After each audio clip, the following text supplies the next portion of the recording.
1937. The Hindenburg, the world's largest flying machine, arrives in the United States with 97 people on board. It's the end of a successful transatlantic flight.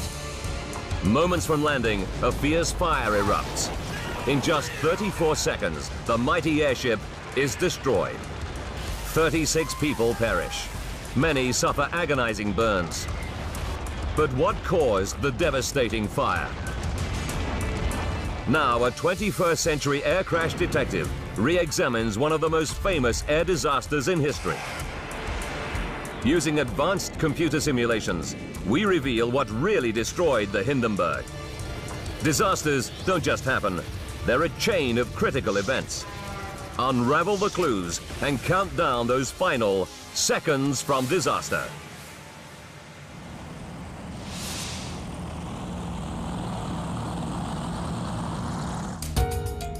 Europe, Germany, Frankfurt, May 3rd, 1937. The LZ-129 Hindenburg, the largest flying machine ever built, emerges from its hangar. Its destination, Lakehurst, New Jersey. This is no ordinary crossing. It's the launch of the world's first scheduled flight service across the Atlantic. Since rolling out of the hangar in March 1936, the airship has made a series of 62 successful trial and publicity flights. Built by the Zeppelin Company, the Hindenburg is 245 meters long, as big as an ocean liner, and stands as tall as a 13-story building. The 36 passengers boarding tonight will spend the flight on the passenger deck towards the airship's nose. Most are high-profile businessmen, but also on the passenger list is one of the first families ever to fly in the Hindenburg, Hermann and Matilda Dörner, and their 3 children, Irena, Walter, and Werner. The wealthy family live 11,000 kilometers away in Mexico and are returning from a vacation in their German homeland.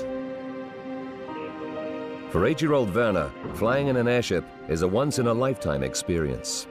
The Zeppelins in general was the word of the day, and it was the fancy way to go. Airships are considered the cruise liners of the future, but for now they are the sole preserve of the seriously wealthy. A one-way ticket costs $400. That's over $5,000 in today's money. It buys the ultimate luxury travel experience. A restaurant serving cordon bleu cuisine and the finest wines.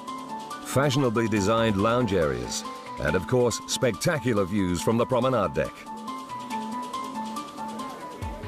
Werner's sister, Irena, is 14. For her, the voyage is a chance to leave childhood behind and mix in sophisticated adult circles for the first time. It was sort of special for her. Somehow, during this trip, she grew up enough so that she asked her braids to be cut, and she had a new hairdo. And well, she was now a young lady. Down on the ground, a crowd gathers to watch the launch. For many, just seeing this massive flying machine up close is a thrilling experience. As passengers board, all their lighters and matches are confiscated, and they are expressly forbidden from straying outside the designated passenger areas. With good reason. The airship's outer skin is made of strong cotton and linen, waterproofed and tightened with a chemical paint called dope. Inside the skin are 16 gas bags, over 30 meters tall, holding nearly 200,000 cubic meters of hydrogen, a highly flammable, lighter-than-air gas that gives the airship its lift. Forward of the passenger deck, slung beneath the airship, is its nerve center, the control car. In command is Max Pruss. He's one of the company's most experienced captains with over 20 years flying experience. And he's captained the Hindenburg on 22 flights. 8:15 p.m. Right on schedule, Captain Pruss orders the ground crew to release the landing ropes. Ship off. The flight crew dumps 590 kilograms of water ballast, and the airship begins to rise. When it reaches 60 meters, the crew starts up the four 1,100 horsepower diesel-fueled propeller engines.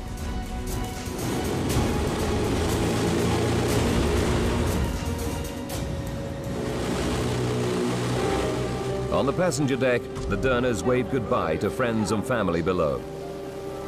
For Matilda Durner, leaving her homeland once again, it's a poignant moment. I remember my mother had tears in her eyes when the ship lifted. That was so seldom for her. I can hardly remember her seeing tears in her eyes anytime.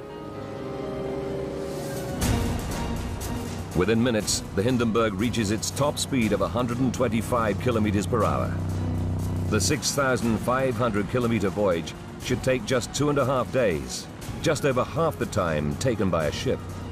Its flight path will take it over Holland, down the English Channel, and across the Atlantic to America's east coast. The Zeppelin Company is sending its head of operations, Ernst Lehmann, to oversee this critical flight. Lehmann is an enthusiastic supporter of Germany's ruling Nazi party. He's on board to ensure the Hindenburg stays on schedule. Any delays would be deeply embarrassing. But as Lehmann knows, the Hindenburg has an Achilles heel: bad weather. Strong winds can blow the airship off course. They also make its complex landing maneuvers more difficult. A bad storm could even put the airship in danger. In 1930, the pride of the British Empire, the R-101 airship, was en route to India. It hit a storm over France and went down nose first. The resulting crash killed 48 of the 54 people on board. The tragedy ended the British airship program. Between 1925 and 1935, the US Navy lost 3 of its airships in severe weather. By 1937, only one, the Los Angeles, is still in service. Assistant Cabin Steward Werner Franz isn't worried. The Zeppelin Company has a 100% safety record in 27 years of flying passenger airships. And 14-year-old Werner knows that in hard times like this, he's lucky to have a job.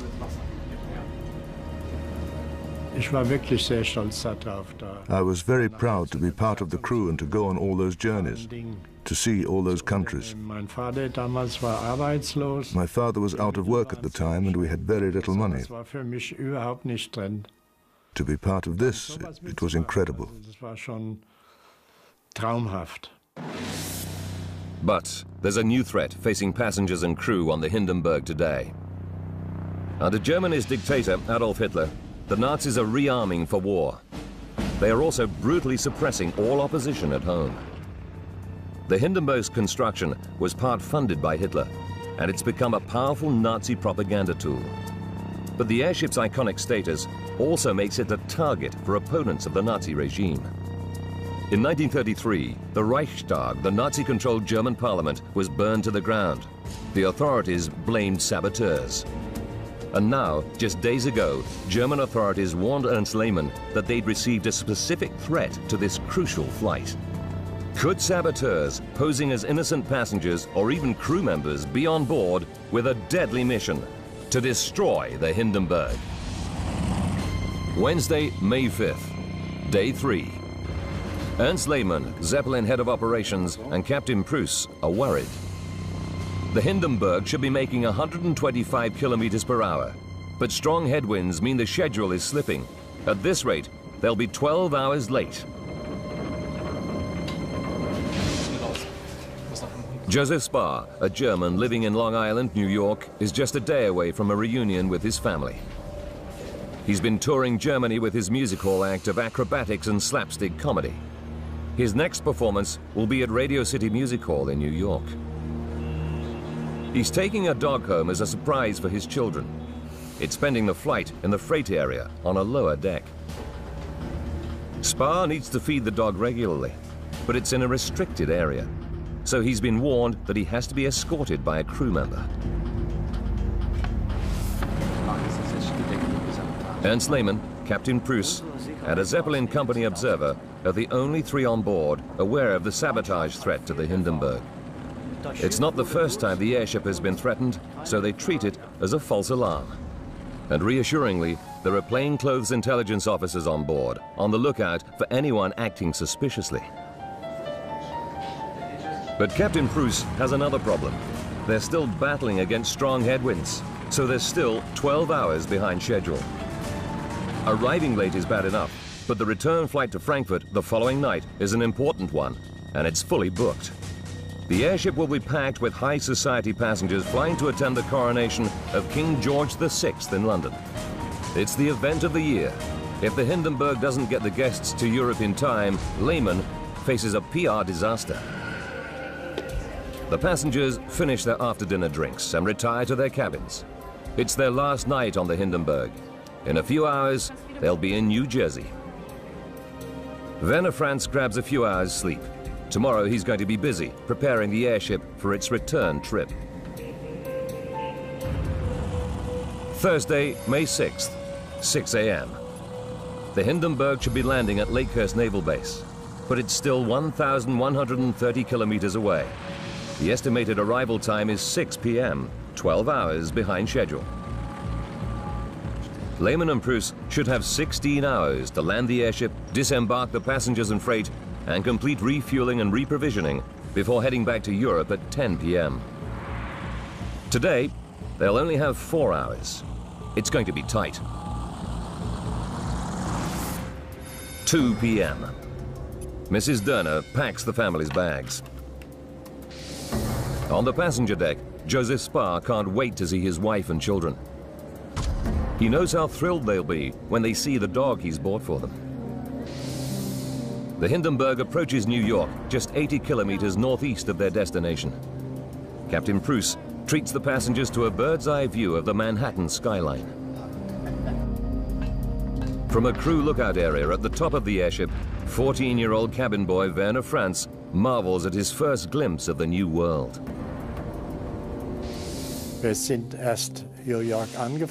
We approached New York. This sea of buildings, the Statue of Liberty, the skyscrapers, all that was something I'd never seen before. 3 p.m. The Hindenburg appears out of the clouds over the airfield at Lakehurst. Base Commander Charles Rosendahl watches the giant airship pass over the hangar. He's a veteran airship commander with 13 years flying experience, and he's worried. A thunderstorm is developing, and winds are picking up. Landing an airship is a delicate operation requiring accurate maneuvering. Attempting it in bad weather could end in disaster. Rosendahl radios Captain Preuss. He recommends delaying the landing until the conditions improve. Radio this to the Hindenburg. Very good. Preuss has no choice but to turn the airship away. He heads southwest to await a break in the weather. Preuss and Lehman know that any chance of making the 10 p.m. departure is rapidly disappearing. But first, Preuss must focus on landing the airship. 5:12 p.m. At Lakehurst, the wind eases. Commander Rosendahl radios the Hindenburg. He tells Preuss, "Conditions now suitable for landing. Ground crew is ready." Captain Preuss turns the airship back towards Lakehurst, but it encounters increasingly heavy rain, which slows its progress. The passengers make for the promenade areas for the final moments of the flight. 6:11 p.m. Captain Preuss swings the airship round to land into the wind, the safest way of landing. 6:13 p.m. Suddenly, the wind veers to the southeast. Preuss has to think fast. He can abort and go round the airfield to line up with the wind, but this will lose precious time. Captain Preuss decides to land straight away, but this means he must turn the airship into the wind fast. He orders the crew to make a sharp left turn. 6:17 p.m. Now Captain Preuss notices the ship is heavy at the rear. He must balance the airship before landing, or he risks damaging the tail. He orders over 1,000 kilograms of ballast from the ship's water tanks to be jettisoned. 6:19 p.m. Preuss orders a final sharp right turn to line up with the mast. The airship is still sloping to the rear. Preuss orders 6 crew members from their mess hall in the rear to come to the nose of the ship to add more weight at the front. 6:20 p.m. The airship finally arrives at the landing area. They slow and hover over the airfield. A crowd gathers to witness the Hindenburg's first landing in America this year. Newsreel teams record the arrival, hoping to get some exciting pictures of the airship's landing procedure. Now all that remains is for the crew to lower a cable from the nose to the mooring mast. The ground crew will then winch the Hindenburg down to the mast. Before lowering the mooring cable, crews must first drop 2 anchor ropes. These are held by the ground crew to stop the airship drifting. 6:21 p.m. The first anchor rope drops to the ground, closely followed by the second. 6:25 p.m. Suddenly, the crowds on the ground see flames appear around the fin. Then the airship's nose rears up. Tables and chairs slide backwards. Passengers tumble down. Werner Doehner feels the air turn to a furnace-like heat. Suddenly the air was on fire. In an instant, the whole thing was on fire. The world's largest flying machine is now a blazing inferno. 97 people, including the 3 Doehner children, are trapped inside the Hindenburg, 60 meters above the ground. 36 passengers are just moments from disembarking from the Hindenburg when disaster strikes. In the control car, the crew feel a massive jolt. An officer shouts, "The ship's on fire." The nose rears up over 100 meters above the ground. The fire roars through the airship. Within seconds, the Hindenburg is engulfed in flames.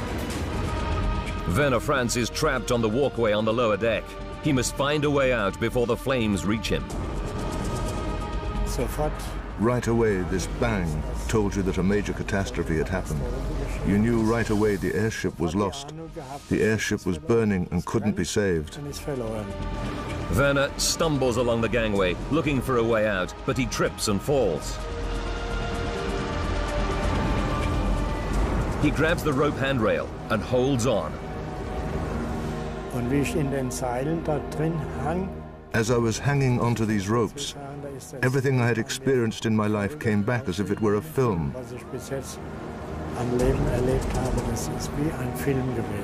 Werner sits on the gangway and kicks through the canvas. He jumps out of the blazing airship and onto the ground 5 meters below. Gripped with fear, he runs away into the arms of a fellow crew member. I lost control and started screaming, and he put me right again, saying, "What's the matter? You're all right, aren't you? Control yourself. Go and see if you can help someone." But Werner is too terrified to return into the flaming wreckage. These half-burned creatures came running past me. Nothing could persuade me to go back into the airship.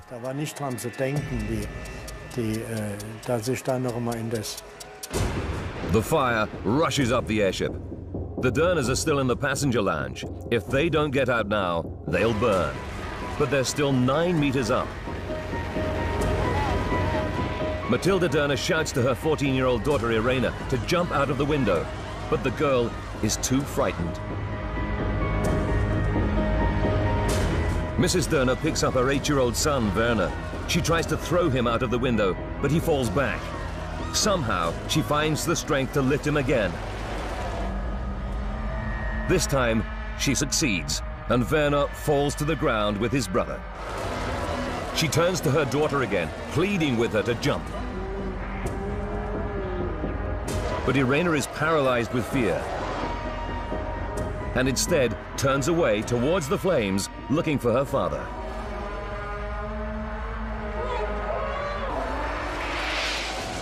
In desperation, Mrs. Doehner jumps out after her sons.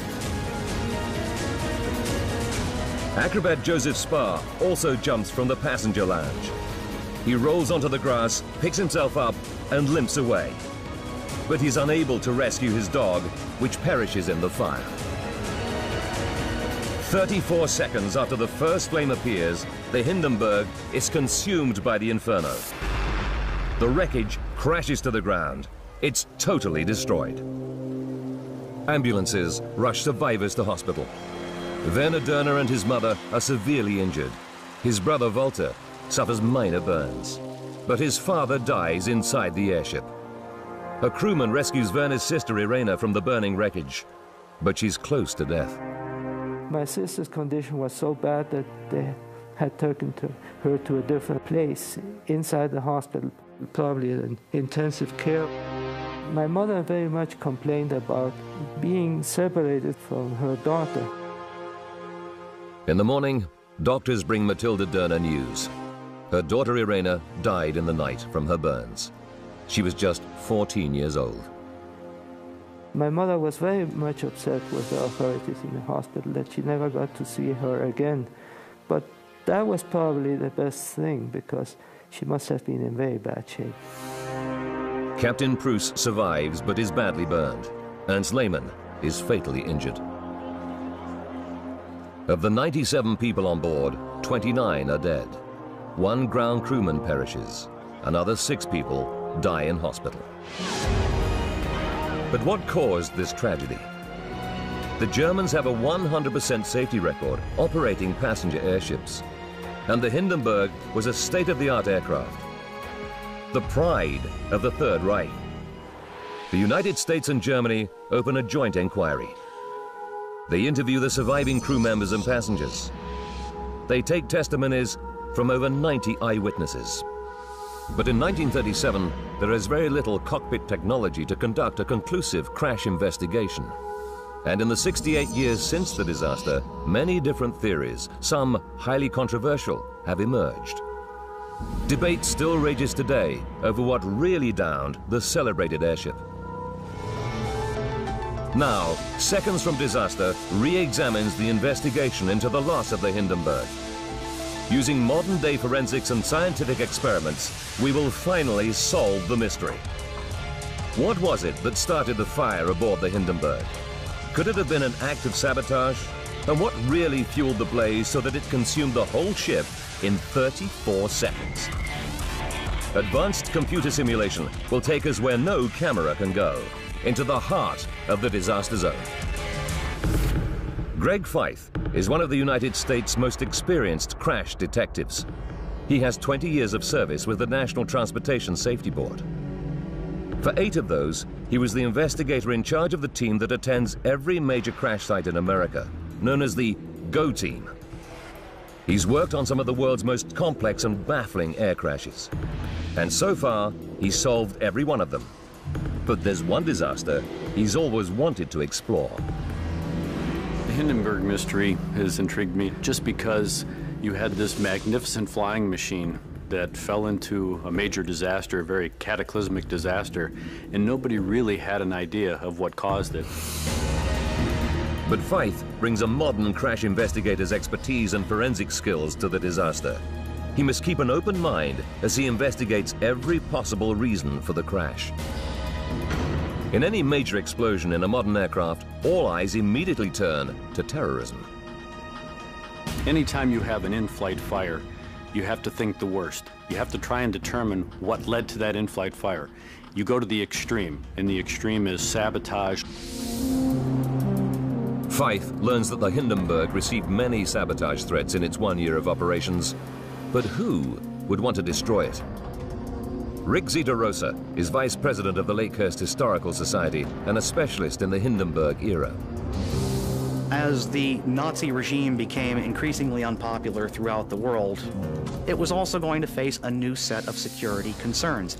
And there were heightened fears that perhaps an act of sabotage could be carried out against the airship.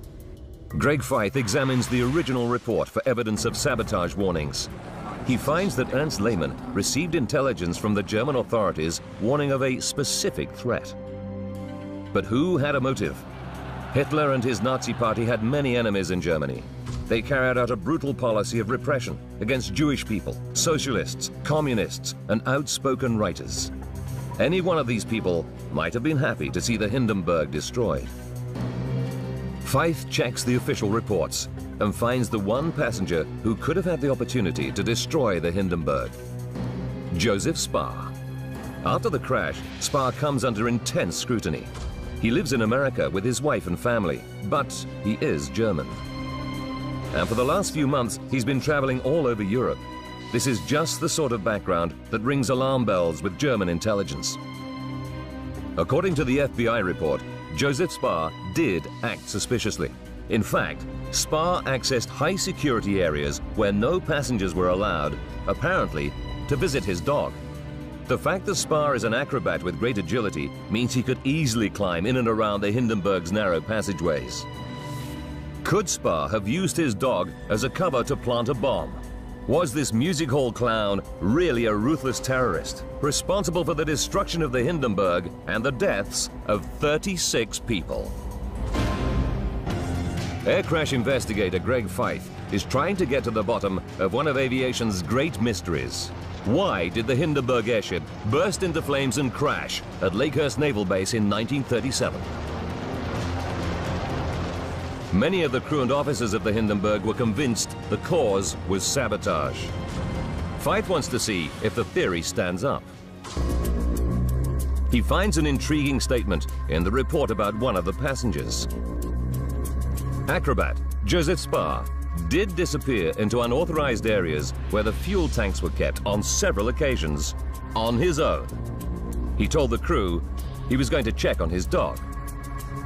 Could he actually have been looking for somewhere to plant a bomb?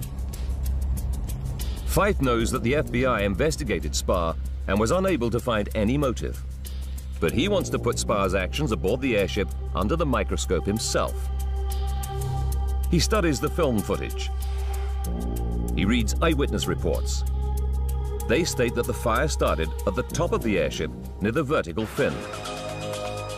For Spar to reach this area, he would have to climb up a 30-meter shaft. Even with his acrobatic agility, this would take several minutes. And he would have to somehow avoid being challenged by the many crewmen patrolling this area. And if he were caught, he could hardly claim to be feeding his dog when it was stored in the freight area at the foot of the airship. Why would he have taken so many risks when he had ample opportunity to plant a bomb here, which would have had just as deadly an effect? Feith decides it's too far-fetched and rules Spar out as the potential saboteur. So, if it's not a terrorist act, what else could set the airship on fire? The joint reports state that a spark ignites leaking hydrogen that consumes the airship in 34 seconds. Hydrogen certainly seems the obvious culprit. It's highly flammable when mixed with air, and the Hindenburg had 16 gas cells with a total of 200,000 cubic meters of hydrogen. But in nearly 70 years since the accident, many experts have cast doubt on the idea that hydrogen was the fatal accelerant in the fire. The Germans were aware of the dangers of hydrogen, so they took every possible precaution. All passenger cigarette lighters and matches are confiscated at the start of the voyage as a fire precaution. And hydrogen can only ignite when mixed with air. Feith shifts his attention to some recent theories. Some experts claim that leaking diesel fuel caught fire first, and only then hydrogen once the fire had spread. Feith studies the Hindenburg blueprints. There are 88,000 liters of diesel stored in tanks at the bottom of the airship. The fuel lines run from the tanks to the 4 exterior mounted engines. Could there have been a fuel leak in one of these lines? Looking back through the Hindenburg's flying history, he comes across a statement made by an American observer. Harold Dick, an engineer working for the US airship company Goodyear, was invited by the Germans to attend the trial flights in 1936. On one of these, he noticed a strong smell of diesel in the keel, or bottom of the airship.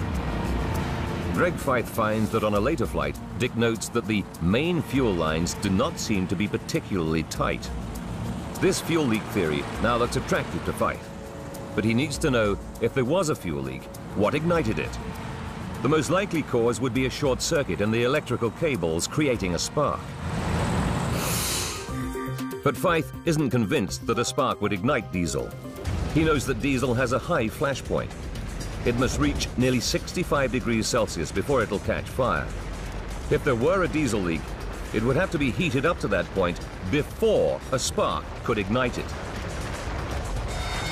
Fythe studies the airship plans to see if there is any point where diesel comes into contact with a heat source. He finds just one, the engine rooms. This is the hottest point the fuel passes through before feeding the 1100 horsepower engines. But there's a problem. The engines are all externally mounted, suspended below the airship.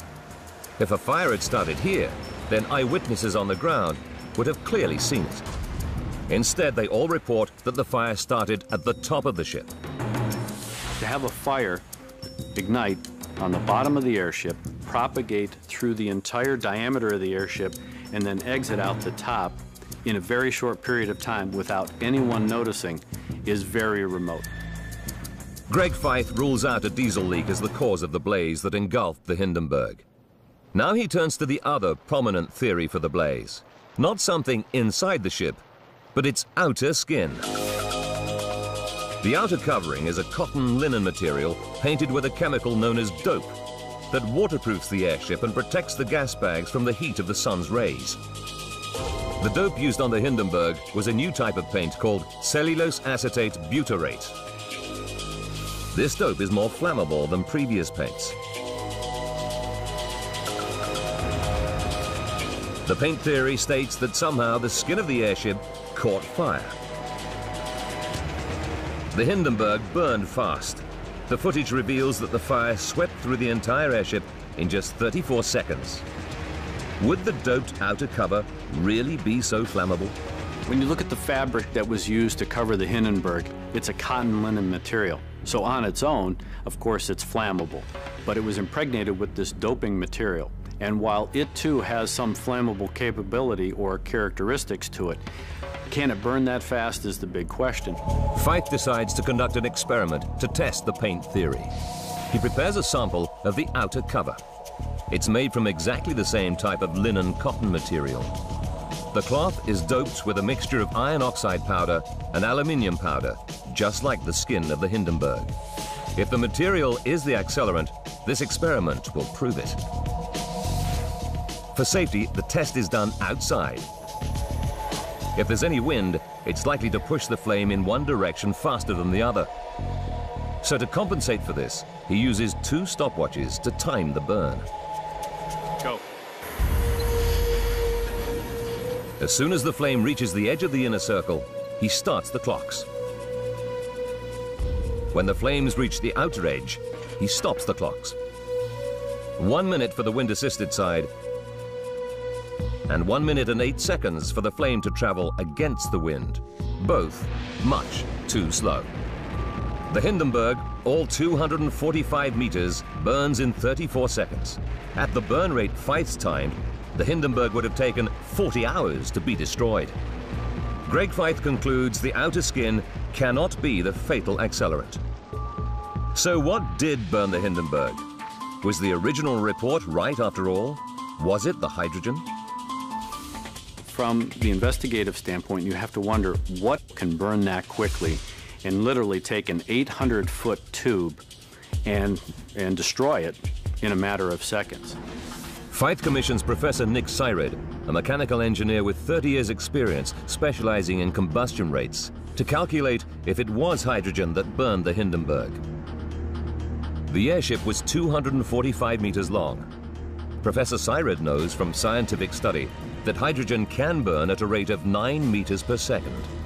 I made calculations of the flame speed of hydrogen, and it's perfectly consistent then within about 30 seconds or so that a flame can engulf the whole of the Hindenburg. There is nothing else on the airship which can burn that quickly and cause the Hindenburg to be destroyed in the same period of time. Greg Fythe concludes that hydrogen is the fatal accelerant for the fire that tore through the Hindenburg, consuming it in 34 seconds. But the hydrogen would have had to escape to mix with air before it could become flammable. Trawling through the witness testimonies, he finds something that could suggest a hydrogen leak. Eyewitnesses on the ground notice a fluttering at the top of the airship near the vertical fin just before the fire starts. Could they be seeing escaped hydrogen pushing against the outer envelope? The original report concluded this may have been the case. But Feith wants to find out how the hydrogen could leak out. He studies the composition of the gas cells. They're made of a special plastic film sandwiched between two layers of thick cotton. It would take considerable force to rupture these cells. Is there anything on the airship capable of causing such damage? Next, Feith focuses on the Hindenburg's bracing wires. Thousands of cables that are vital to the overall strength of the machine. There are over 200 kilometers of wire bracing the airframe. They're each about 3 millimeters thick, made of steel similar to piano wire, with a breaking stress of 450 kilograms. Is it possible for one of these wires to snap? He checks the maintenance records and finds out that bracing wires have snapped on airships in the past. Feith examines the Hindenburg's final journey to find out if anything could have put the airship under structural stress. He first checks the weather conditions. The airship battled strong headwinds all the way across the Atlantic, but according to the flying logs, it had flown through worse conditions in the past. But examining the last moments of the flight, Feith finds a critical clue. Shortly before the fire, the Hindenburg makes its final approach. Then, suddenly, the wind changes direction, and Captain Pruss orders the crew to make a sharp left turn. Finally, Pruss orders another sharp turn, this time to the right, to line up with the mooring mast. But would these tight turns snap a bracing wire? Feith checks the design plans and finds that the Hindenburg wasn't designed to make sharp turns. As the airship turns, it generates sideways pressure on the tail fin. The Hindenburg is 245 meters long. If it turns too sharply, it could put too much stress on the airframe. A bracing wire could snap under this kind of tension. In a tight turn, the greatest stress on the airship is just forward of the tail fin. And Feith knows from eyewitness reports that this is where the fire probably started. If a wire did snap, the whiplash effect would be so violent it could slash through the gas bag's protective covering. And Feith also realizes that the airship may have been leaning to the rear as a result of hydrogen leaking from a cell. They did have some support tension wires that had broken in the past, and because the captain was making very hard turns left and right, it could have caused one of those tension straps to break, sliced a hole in that gas bag to allow the hydrogen to leak out. Greg Feith concludes that a snapped bracing wire caused the fatal leak of hydrogen. But this doesn't explain what could have ignited the escaping hydrogen. He studies the weather conditions at the time of the accident. The report states there was light rain over the airfield. A thunderstorm had recently passed by. There was lightning still visible to the south of Lakehurst. Although no one saw lightning strike the airship, these conditions create a highly charged electrical atmosphere. Could this have somehow caused the critical spark? It was well understood at the time that as an airship passes through the air, it gathers tens of thousands of volts of static electricity, just like a party balloon being rubbed on a sweater. The effect is increased in thundery conditions. While it remains aloft, the ship is in no danger, since the entire machine, the aluminium skeleton and the outer skin are all at the same level of charge. But all that changes when one part of the ship touches the ground. And Feith can see from the film footage exactly how that happened. In the final stages of landing, the crew drop the first mooring ropes.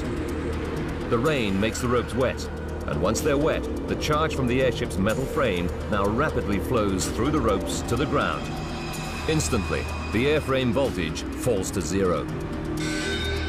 But the airship's outer cover is made of a linen-cotton mixture that does not conduct electricity so easily, and it remains at high voltage, the perfect conditions for generating a spark between the skin and the frame.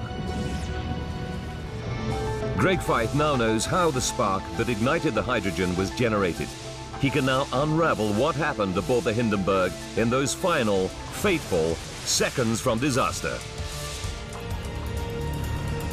14 minutes before the fire, the Hindenburg begins its final approach. Static electricity builds up on the ship, spread evenly throughout the structure. 11 minutes to go. Without warning, the wind changes direction.